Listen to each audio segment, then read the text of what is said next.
One of the few adults we know in the foreign policy realm is Tulsi Gabbard, the former member of Congress from Hawaii, and we're happy to have her join us tonight. Congressman, thanks so much for coming on.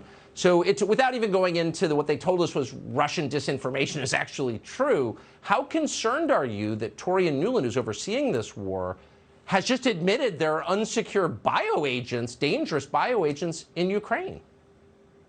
I'm extremely concerned, as should be every American and everyone in the world. The seriousness of this situation really can't be overstated. First of all, she didn't say no when she was asked by Marco Rubio about there being biological or chemical weapons in Ukraine. So if there were or are, obviously that would be a violation of the Biological Weapons Convention. Number two, they're categorically been trying to hide this, as you've laid out very, very well. And then once they were found out, rather than saying, hey, you know what, this is a critical emergency, it's a crisis, we have these pathogens in the midst of a war zone, not just in one location, but between 20 and 30 labs in Ukraine. This is a global crisis, we're going to take action immediately. This is how a responsible leader would react given the crisis of this moment. But instead, what did they do? Her response to Senator Rubio was immediately start pointing fingers. We're going to preemptively start the blame game should anything happen to these pathogens and who knows what is going on in these labs. Before anything bad happens, just say, you know what, it's the bad guys. It's the bad guys who are responsible for this. It is the height of irresponsibility. Their response to this, the fact that they're covering it up, the fact that they aren't doing really what needs to be done. Because unless this war in Ukraine ends right now, ends tonight, we face a very real certainty that one or more of these labs will be compromised, will be breached, and it won't just be the people of Ukraine who are impacted. We could face another global crisis when you look at a pathogen that could be released. We just went through this with COVID. We can't have forgotten this already. And once again, agencies in the U.S. government, without our knowledge, are secretly funding research that, imperils the world, and no one is ever punished for it. So, speaking of no one ever punished, I wanted to get your reaction to this. 27 foreign policy heavyweights just signed an open letter calling for what they call a, quote, limited no-fly zone over Ukraine. Some of the people who signed it include former NATO Allied Supreme Commander Phil Breedlove, U.S. Ambassador to Ukraine William Taylor, former U.S. Ambassador to NATO Kurt Volker, et cetera, et cetera. What exactly are they proposing, and is it a wise idea, do you think? It is not. Just one last thing on the danger of these labs that the U.S. is funding, not only in Ukraine and around the world. They need to be shut down immediately. They need to be shut down immediately. They are insecure. They are posing a threat to the world. They need to be shut down immediately. On the no-fly zone that's being proposed and encouraged by these so-called foreign policy experts, look, they're trying to act tough, Tucker. They're trying to say, we've got to do something. And I get it. There is so much suffering that we're seeing on our televisions all day and all night.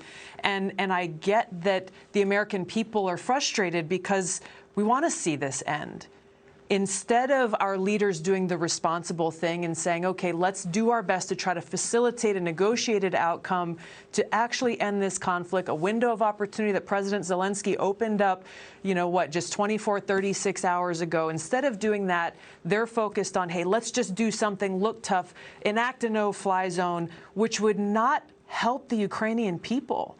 It would make things worse. It's not going to help the American people. It'll make things worse. It'll drastically escalate this crisis and put our pilots directly against Russian pilots, putting us in conflict at war with Russia, the other nuclear armed power, pushing us, shoving us towards this brink of nuclear catastrophe and nuclear war that would destroy the world.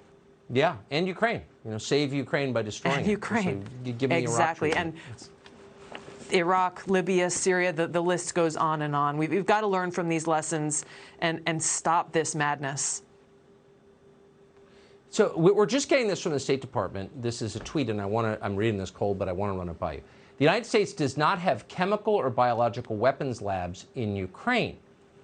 Then they put up a graphic that read, the U.S. is in full compliance with its obligations under the Biological Weapons Convention and does not develop or possess biological weapons anywhere.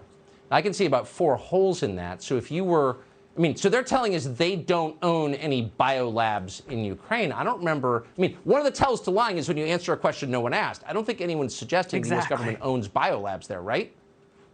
That's right. That's right. But you pointed to evidence, and we've seen through different parts of the world. We saw in China how the U.S. is funding this research or these labs to the tune of hundreds around the world. Why? That question has never been asked or answered by them. Say, why is it? Why is this research something that is so critical, not done in secure labs within the United States? Why is this research being outsourced? There's so many different questions here, and all of it points back to really the risk that this is posing. Again, this is something that is fresh in our memories, and if they have nothing to hide, why are they trying so hard to hide it? Well, they've already admitted it. I mean, the Undersecretary of State just admitted it under oath yesterday. So, like, That's right. let's not let them pretend that this is like we're carrying Putin's water again, or something. They're such liars. I appreciate having an honest person on this show. It's such a relief. Tulsi Gabbard, thank you. Thank you.